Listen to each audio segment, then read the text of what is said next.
Salam berjumpa kembali teman-teman sekalian, Bapak Ibu Saudara-saudari yang terkasih.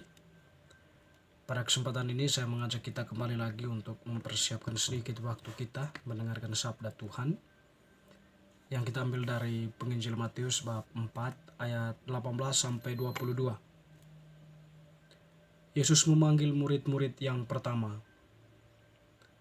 Dan ketika Yesus sedang berjalan menyusur danau Galilea, ia melihat dua orang bersaudara, yaitu Simon yang disebut Petrus dan Andreas saudaranya.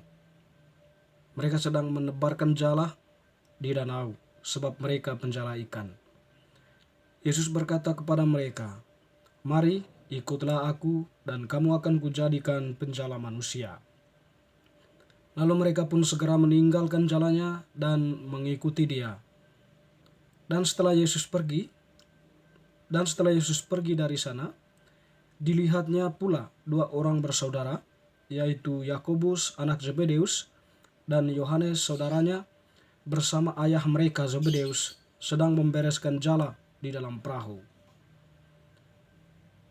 Yesus memanggil mereka dan mereka segera meninggalkan perahu serta ayahnya lalu mengikuti Yesus.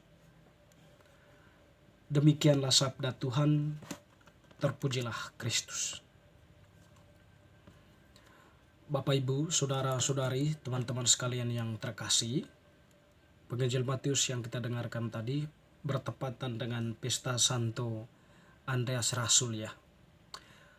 Dia merupakan salah satu rasul yang diajak Yesus untuk mengikuti dia atau rasul yang pertama.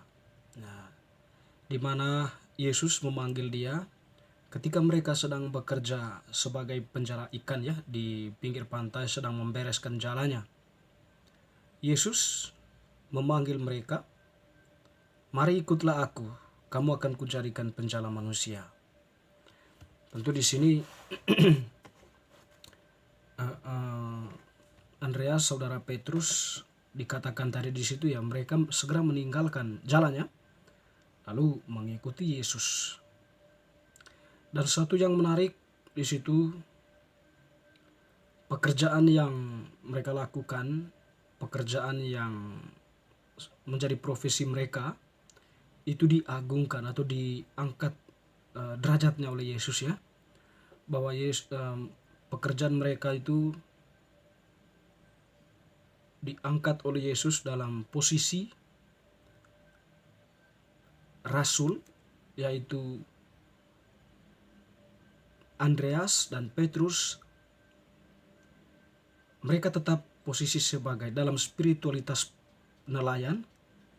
Mereka menjadi pelayan atau menjadi penjala manusia. Bukan lagi sebagai penjala ikan, tetapi profesi itu diangkat sedemikian rupa dalam spiritualitas rasul ya, di mana mereka menjadi rasul, Andreas menjadi rasul dan mempunyai tugas menjala manusia. Tentu dalam hal ini menjala manusia, Andreas diutus oleh Yesus sebagai rasul untuk mewartakan apa yang menjadi kehendak Allah kepada manusia atau kepada orang-orang yang menjadi tujuan perutusannya. Dan setiap orang yang percaya akan pewartaan para rasul itu tentu akan masuk dan bergabung di dalam jala yang mereka sebarkan itu jala yang mereka lempar ya. Dan mereka itulah yang kemudian diambil oleh oleh para rasul itu, terus Andreas, dan kemudian orang-orang percaya itu akan mengambil bagian dalam perjamuan anak domba atau mengambil bagian dalam warisan anak sulung, warisan kemuliaan Allah. Teman-teman sekalian,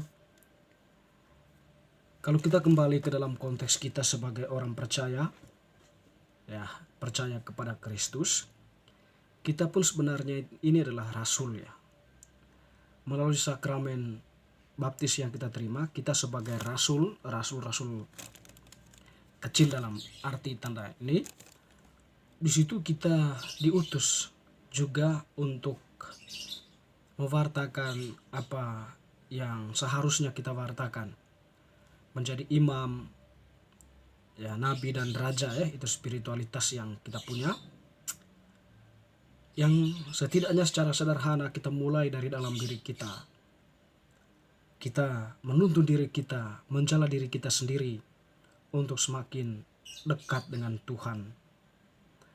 Yang tentunya dengan hal itu kita dibentuk sedemikian rupa di dalam Tuhan, membuat kita semakin mencintainya, semakin menyandarkan seluruh hidup kita kepadanya, memasarkan seluruh hidup kita kepadanya, sehingga kita pun menjadi takut akan Allah.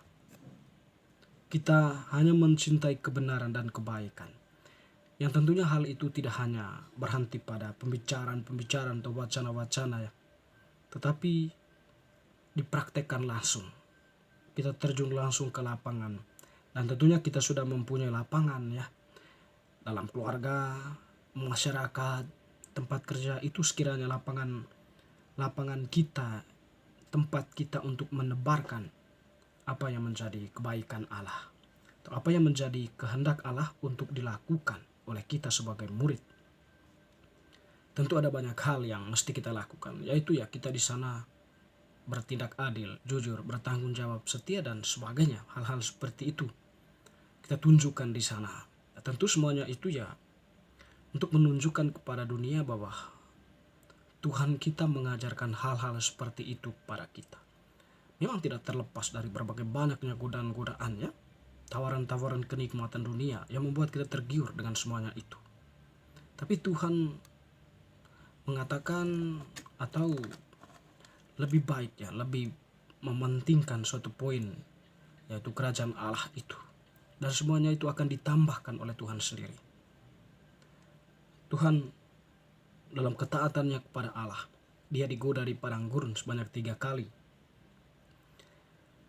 Dicoba untuk mengubah batu menjadi roti. Yesus dapat melakukan itu, tapi Yesus menolaknya. Instan mengubah batu menjadi roti. Tuhan mengatakan ya untuk memperoleh makanan itu ya harus melalui suatu perjuangan, kerja keras. Lalu Yesus pun digodahi dengan kekuasaan dan kenikmatan, ya. Semuanya itu ditolak oleh Yesus karena dia setia dan taat kepada Allah. Dia lebih fokus kepada apa yang menjadi tujuan perutusannya, ya. Demikian pun kita harus sadar tujuan perutusan kita sebagai murid. Kalau Yesus taat kepada Bapanya untuk memulai karya keselamatan Allah, dan kita dalam tujuan yang sama diutus untuk mempraktekkan itu dalam kehidupan nyata yang setidaknya memberikan gambaran kebaikan bagi setiap orang yang melihatnya. Bapak, Ibu, Saudara-saudari, semoga bacaan hari ini semakin meneguhkan iman kita. Amin.